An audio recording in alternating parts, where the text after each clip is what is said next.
Good morning, government class. This is Mrs. Politsky, and I have notes for Chapter 3, Section 2. You're going to need your guided notes that were handed out to you the other day. As you go along, you need to fill in the blanks.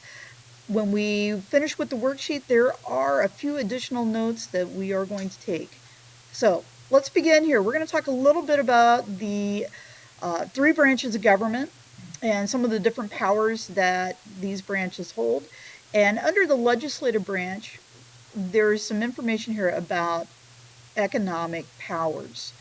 Our legislative branch has the power to levy taxes, borrow money, punish counterfeiting, regulate commerce, which is business, and to coin money. Letter B here, defense powers. Some things that our members of Congress get to do.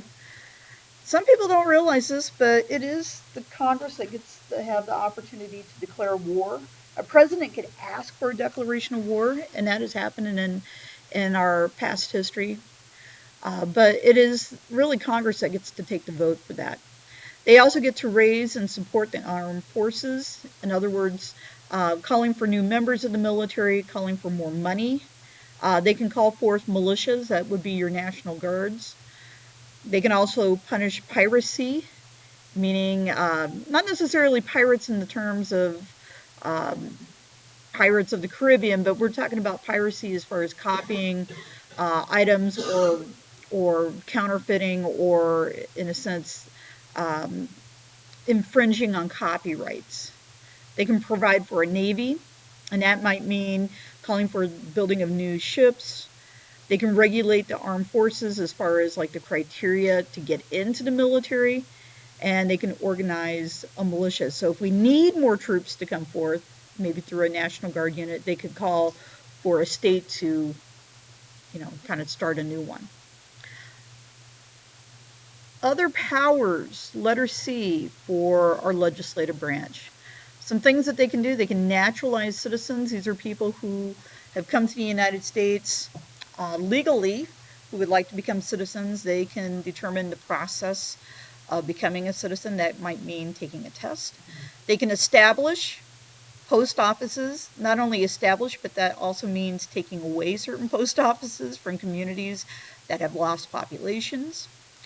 They can secure patents and copyrights. So if you're an inventor and you've designed something that is really cool, if you want to get that protected so that you can enjoy the benefits of your labor, you need to seek a patent. A lot of that can be done through your postal service. But the legislative branch, they help secure that. They can establish courts. This is probably more of a problem when we talk about states that are highly populated. So states like California, every so often they find that they don't have enough courtrooms to hear the cases. So they may ask Congress to set up a whole new district of courts. And then they also govern the District of Columbia. Roman numeral 2, the vague powers. We're going to have you cross that out, and we're going to go right down to specific powers of the executive branch. And there are a lot of things that our executive branch or our president gets to do. Our president is the commander in chief of the armed forces, meaning that they are the top dog in the military. Even if throughout their upbringing, if they have never had military service, it doesn't matter. So, for example, President Obama, he's never served in the military. He is still the highest ranking member of the military at this moment in time. It's kind of crazy. They can also appoint heads of the executive departments. That's like the cabinet positions. So Secretary of State, Secretary of Agriculture. And they also get to appoint judges that are within the federal judiciary. So that might mean nominating a name perhaps for the Supreme Court to be a justice. It might also be naming judges that would head up some of the different federal district courts that are at the lower level.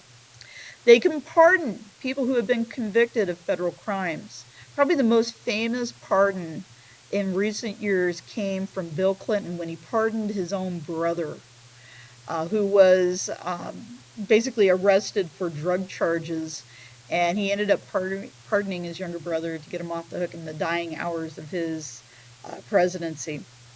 A president can make treaties, but to get them approved, you have to have the Senate's consent. They can appoint ambassadors. A lot of times, these ambassadors are people who were supportive of that candidate that became president. And in a way, this is a little bit of, the spoils system where you're rewarding those people who are loyal to you. They could call Congress into special session. So if there's a real important issue that's before our nation and it needs to be addressed when our members of Congress are on vacation or on recess, they can call them back in. Occasionally, we've seen this happen primarily for budget issues in the last probably 5 years. They can execute the laws of the land. And actually, that number 7 is probably the most important thing that a president does, is when Congress passes a law, it's the president's job to make sure that it's enforced. And that's the execution of that law.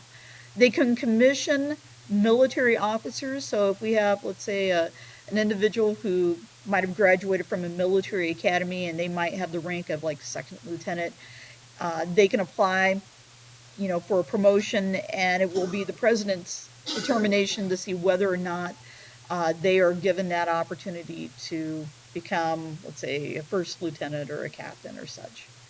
They can meet with heads of state or foreign offices. They can also deliver the annual State of the Union message. And that actually is written within the Constitution, but it used to be that a president wouldn't go before Congress to give a speech. What they would do is they would send a messenger with a note, and they would read the note. But since Woodrow Wilson was president, for some reason, these presidents think that they need to go before Congress and talk to them as a joint session.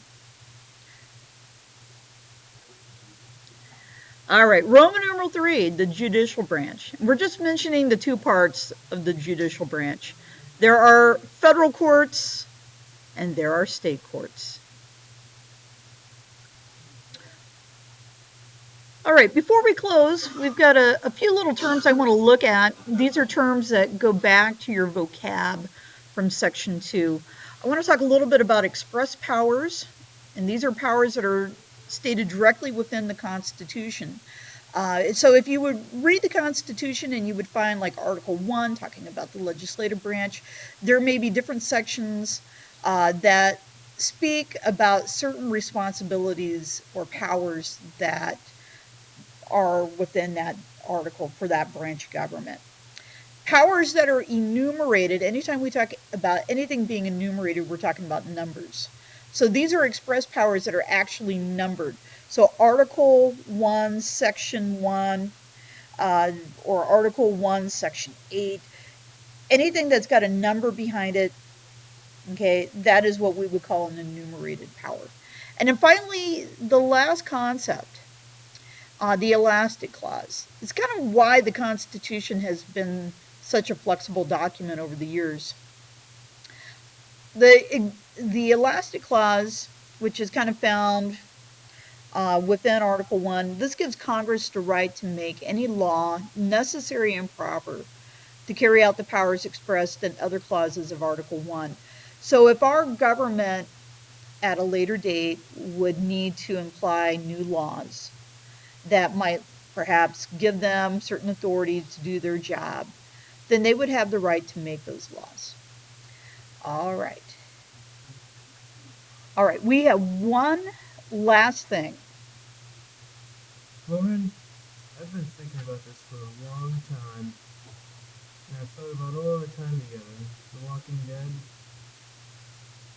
when you fell out of a tree and I picked you up. That time you touched my hand on purpose.